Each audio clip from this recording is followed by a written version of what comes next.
Woody Herman Band in 1949. He remembers it all. Or he makes it up. We're not sure.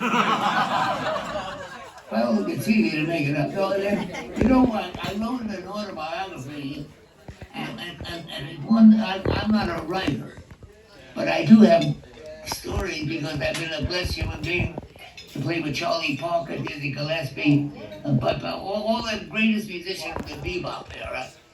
And so I have a story about Buddy Rich. Ken, can I tell a Buddy Rich story? Oh, yeah. Okay.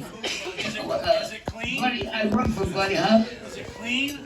I hope not. We no one. Yeah. My stories are never dirty. You know that. He doesn't. They are dirty. If you're dirty from my house, yeah, they're dirty. But anyhow, with Buddy Rich, I played his funeral. He was a close friend of mine before he died. And his funeral was like a Broadway show. First of all, Ray Brown, the great bass player, and I, with Buddy, the night before he died, we were with him, and then Mel Torme called and said, Terry, Buddy died, and because Buddy was Jewish, and Jewish people always have the funeral as close to death. He says, Terry, you gotta play Buddy gotta play the funeral. It's in his will for you, Ray Brown, and Sweet Senator, and we can't find either one of them. I said, Ken, Mel, I said, Jews don't play funerals, they cry. So anyhow, I got an Al Riola, bass player, and Tom Warrington, a bass player, Al Riola, the guitar player, and Tom Warrington, who played bass with Buddy, one Buddy's band. I got them, and it started out with Mel Torme speaking first, telling how much he loved Buddy because they were good friends. And then Johnny Carson spoke, and Buddy was on Johnny Carson's show a million times. And Buddy, and Johnny loved Buddy. He played little drums, so he loved him for that. He had everybody crying. And then Frank Sinatra got up, and Frank broke up the whole place. He said, you know, when I joined the Tommy Dorsey band, and Buddy Rich was already there, Tommy says, now I have two assholes on that. So that short of land. Then Artie Shaw spoke, and Artie Shaw speaks his mind.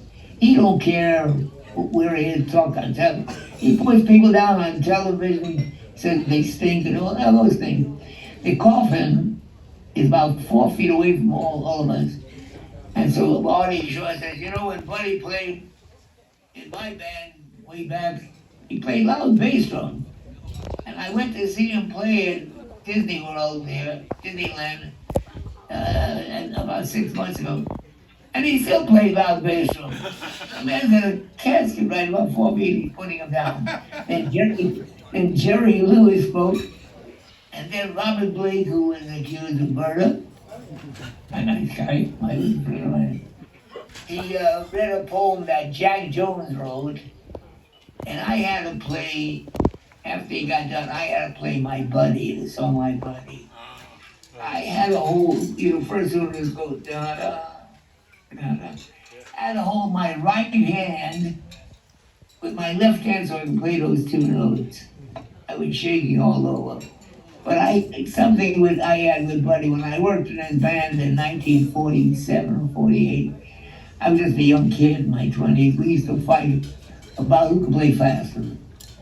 And so I figured, I'm going to show up. I'm not going to play it fast, my buddy, but I'm going to stay on stage until everybody left to make sure, it was a closed funeral, by the way, only 100 people, and make sure that I was the last thing he heard. Tell him off.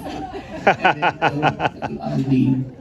And that was a great thing. By the way, I'm not plugging my book because it's been out over 20 some odd years. You always plug your book. Oh, shut up. Oh, wait, is that the boss? Wait a minute. No, sorry, Ken. I love you, Ken. Yeah, I love you too. You know that you and I started, when I put the Dream Band back together after having in 1959, I I actually